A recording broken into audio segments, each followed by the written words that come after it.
crypto, the notion that SEC Chairman Gary Gensler is quitting has swept Twitter.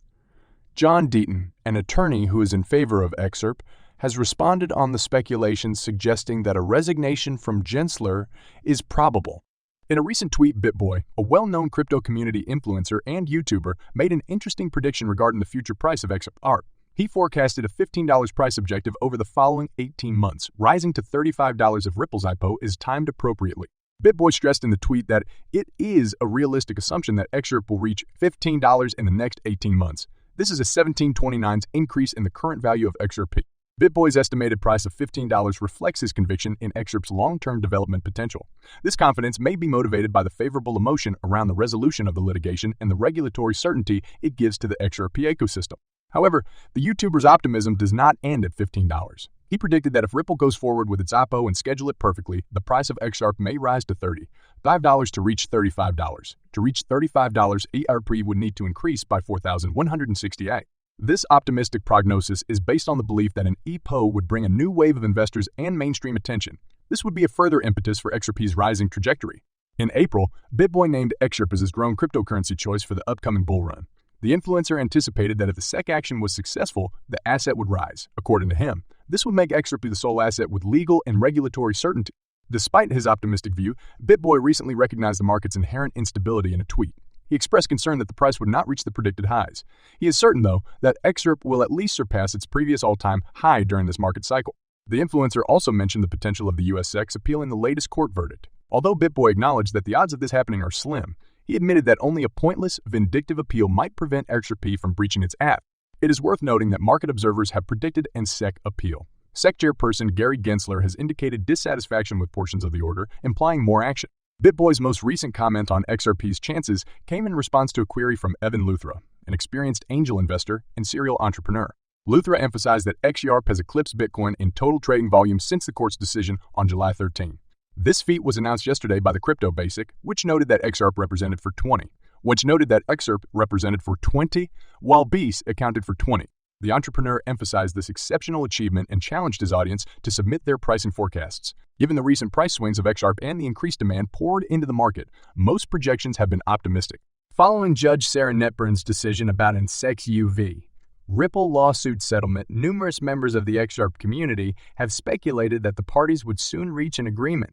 To put things in perspective, Judge Netburn instructed the parties Wednesday to agree on 3 mutually agreeable dates for a settlement conference if they feel it would be beneficial at this time. Eleanor Terrett, a Fox Business correspondent, released the paper on Twitter yesterday. Due to the court's hectic schedule, the judge wants the parties to arrange the settlement conference at least 6 to 8 weeks in advance. According to the ruling, the court will not accept any last-minute requests for settlement discussions.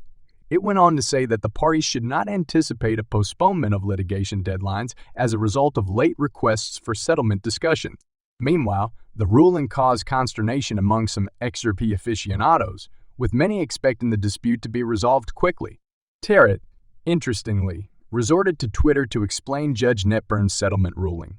Judge Netburn's ruling, according to Terrett, does not imply that a settlement will be reached within the next 6 to 8 weeks. She clarified that the decision simply requires the parties to organize a settlement conference 6 to 8 weeks before the preferred date owing to the court's hectic schedule. The notable journalist who has been following the XUV Ripple litigation requested that additional attorneys, such as John Deaton and Jeremy Hogan, emphasize what would happen if any of the parties failed to attend the settlement meeting or reach an agreement. To avoid upsetting the court, pro-XRP lawyer Fred Rispoli said that the SEC and Ripple will convene a settlement meeting. However, attorney Rispoli believes the settlement session, like the last two, will be in vain. He went on to say that settlements normally happen when the parties involved achieve a reasonable arrangement. It is worth mentioning that if things go as attorney Rispoli predicted, one or both parties would likely appeal Judge Annalisa Torres' summary judgment ruling. According to attorney Bill Morgan, both sides will appeal Judge Torres' decision. Remember that the much-anticipated summary decision was given by the court, which many perceive as a split triumph. While she determined that Ripple's XR programmatic sales do not constitute securities, she determined that the company's XRP sales to institutional investors do. Notably, the SEC said in a statement that it is currently evaluating Judge Torres' judgment in order to determine its next course of action. Yesterday, SEC Chair Gary Gensler expressed a similar opinion. According to Gensler, the SEC is upset with the court's decision in the Ripple dispute regarding individual investors. He went on to say that the commission is looking at that section of the decision. Judge Annalisa Torres assigned the U.S. SEC Ripple litigation to Magistrate Judge Sarah Netburn for general pretrial and potential settlement in the latest court filing in the Southern District of New York. Judge Netburn directed Ripple and the U.S. Securities and Exchange Commission to agree on 3 mutually agreeable dates for a settlement conference if they believe it would be productive at this time. Furthermore, since the court has a full calendar, settlement conferences must be planned at least 6-8 weeks in advance. Meanwhile, Ripple CEO Brad Garlinghouse warned that the U.S. Securities and Exchange Commission would face a lengthy process in appealing the court's judgment. He claims that the court itself referred to institutional sales as the smallest item in the XRP complaint. According to others, the U.S. SEC should settle with both Ripple and Coinbase since pursuing the litigation further would have severe ramifications based on precedents in the XRP dispute. A resolution on concerns such as institutional sales is possible. The long-running litigation between the United States Securities and Exchange Commission, SEC, and Ripple was partially resolved, sending cryptocurrency markets into a frenzy.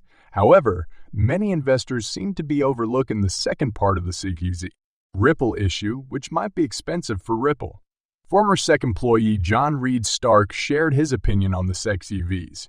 Ripple litigation development in a LinkedIn article. Stark comments right up that Ripple's victory, however partial, resides on shaky grounds. But he admits that this is a setback for not just the SEC, but also its chairman, Gary Gensler. The CQV's Ripple judgment is divided into 3 sections. Institutional sales. These are sales made to sophisticated investors and people under a signed contract. The second type of programmatic sales comprises the selling of XRP exchanges, and the court concludes that XRP is not a security. Other sales include XRP sales to insiders, ordinary investors via exchanges, and founders. The XRP coin is not a security in this circumstance. The former SEC official observes that the Ripple decision is troublesome on multiple fronts as a result of this classification. He continues, establish a class of quasi-securities that discriminates and morphs based on the sophistication of the investor who is buying the securities. According to Stark, this is counterintuitive, inconsistent with SEC case law, and unprecedented in this context. On the subject of XRP transforming into security or not dependent on investor intelligence, John Reed Stark observes that this argument seems contrary to sacrosanct and basic investor protection principles. Finally, Stark points out that the judgment indicates that only rich investors are protected by the SEC, while less knowledgeable and ordinary investors are not. In other words, affluent people receive help and recourse, but impoverished people get caveat emptor. This seems unreasonable and undermines the fundamental premise of US securities rules. While there is a genuine risk that the judgment favoring Ripple and XRP supporters will be reversed, it will take some time for it to go through right channels and reach a result.